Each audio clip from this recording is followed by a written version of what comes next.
The famine that Joseph had foreseen affected the entire world, including the land of Canaan where his father and brothers lived. So Jacob sent his sons down to Egypt to get grain, but he didn't let Benjamin go with them. When Joseph's brothers arrived in Egypt, they came to him and bowed down before him. Joseph recognized them, but his brothers didn't know who he was, and Joseph accused them of being spies. But they denied this and told him about their family, mentioning that Benjamin stayed behind, and they also mentioned that they had another brother named Joseph who was now dead. But Joseph had them arrested and held them for 3 days. After this, Joseph told them that he would give all of them grain, but that he would hold one of them as a hostage until they returned with Benjamin, in order to prove that their story was true. The text mentions that Joseph chose to speak through an interpreter, so his brothers didn't realize that he could understand what they were saying to each other, and they began to tell each other that this was happening to them as a punishment for what they did to Joseph. And Reuben says, "I told you so. I told you not to touch him." At this, Joseph had to leave for a while because he couldn't help but start crying. When Joseph came back, he sent them on their way with more grain than they needed, but he kept Simeon as a hostage. Joseph also had his servants put his brothers' silver back into their sacks when they weren't looking. When they returned to their father, they told him what the man in Egypt had said, which made Jacob upset. They then emptied their sacks and found the silver that Joseph had put in them. They were frightened, and their father was even more upset with them, and refused to let them take Benjamin back with them, saying, "I've lost Joseph, I won't lose Rachel's other son." Reuben swears on the life of his own 2 sons that he will keep Benjamin safe, but Jacob shuts him down. Eventually, the grain ran out, and Jacob told the sons to go back to Egypt to get some more. But Judah reminded him that if they did not bring Benjamin with them, then their trip would be pointless. And Jacob again reminds them of how badly they screwed up the first trip, but he eventually gives in. Jacob had them return the silver and bring extra gifts for the man down in Egypt. When they returned, Joseph's servant led them into the house and had all of them gathered together for a meal. The brothers thought it was a trap and that they would all be made into slaves, and on the way in they tried to return the silver to Joseph's servant and apologize for the mix-up, but he told them that he didn't know what they were talking about. When Joseph saw Benjamin, he had to excuse himself again because he couldn't hold back the tears. And Joseph returned Simeon to his brothers, and they all sat down together for the meal. As the brothers were eating, they noticed that the man had arranged their seats in the order of their birth, and that Joseph gave Benjamin 5 times as much food as his brothers, and they were amazed and confused. Before the brothers left, Joseph had his servant fill all their sacks with extra grain and then told them to hide their silver inside them again. He also hid an expensive silver cup inside of Benjamin's sack. And after they left, Joseph sent his servants after them to have them arrested for stealing his silver cup. They denied any wrongdoing and said if anyone stole anything, he would be put to death, and the rest of them would become slaves to the Egyptians. The servants went through all their sacks and found the cup in Benjamin's. The brothers were scared to death, and when they were brought back, they threw themselves at Joseph's feet. Judah begged him to spare Benjamin and to make the rest of them slaves, but Joseph said no. And Judah begged and begged, explaining that his father's heart would be broken if Benjamin did not return, and Judah offered himself in exchange for Benjamin. Suddenly, Joseph began speaking in Hebrew, and he ordered everyone to leave the room, except for the brothers. He then started crying so loudly that the people outside could hear him, and he proclaimed, "I am Joseph." And the brothers were terrified.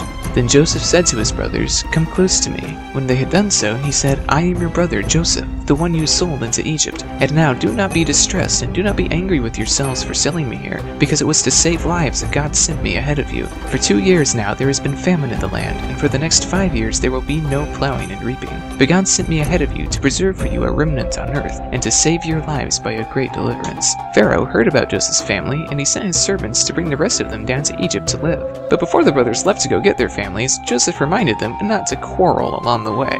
And Jacob didn't believe his sons at first when they gave him the news about Joseph. But God spoke to Jacob again and said, "I am God, the God of your father. Do not be afraid to go down to Egypt, for I will make you into a great nation there. I will go down to Egypt with you, and I will surely bring you back again, and Joseph's own hand will close your eyes." So Jacob moved all his family down to Egypt. The rest of chapter 46 is mostly a list of all of Jacob's kids and grandkids. Some texts say there were 70 people altogether, others say 75. And Pharaoh gave them some of the best land in Egypt to live, the region of Goshen.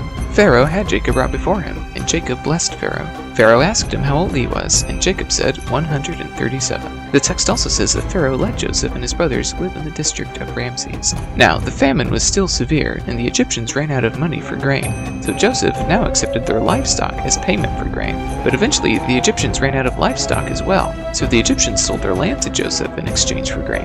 And eventually, the Egyptians sold themselves to the states in return for grain. This passage serves as an interesting contrast to the story that soon follows, the story of the Exodus, At the end of this story, the Egyptians have sold themselves as slaves to Joseph, a Hebrew, and at the beginning of the next story, the Hebrews have been forced into slavery by the Egyptians. Joseph established a 1/5 tax on everybody's crop so that once people could plant grain again, 1/5 of it would belong to Pharaoh.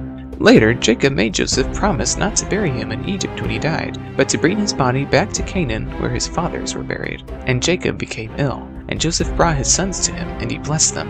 Jacob declared that Ephraim and Manasseh would both receive an inheritance from him, just as if they were his own sons. Jacob started to bless the younger one first, and Joseph tried to correct him. But Jacob insisted on giving the blessing of the eldest child to the youngest son. Jacob also promised to give Joseph's descendants extra land back in Canaan, and Jacob gathered all of his sons together to bless them before he died. And he said to them, "Reuben, you defiled my couch. Simeon and Levi, cursed be your anger. Judah, your brothers will praise you. You are a lion. The scepter will not depart from you.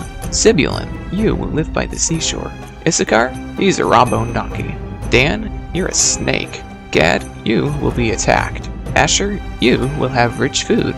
Naphtali, he's a doe with beautiful fawns. Joseph, you're a fruitful vine. You're strong. You have God's protection, and all good blessings go to you.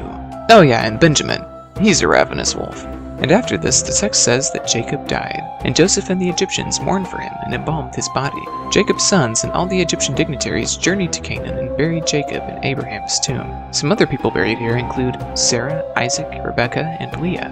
After Jacob died, his sons were afraid that Joseph was holding a grudge against them, so they made up a story and told Joseph that their father wanted them to tell him that he should forgive his brothers. When Joseph got their message, he wept. His brothers came and offered themselves as slaves to him.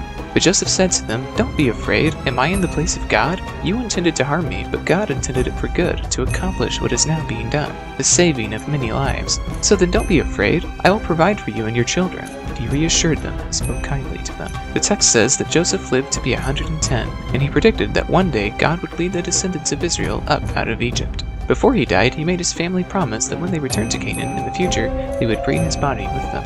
And Joseph died and was placed in a coffin in Egypt.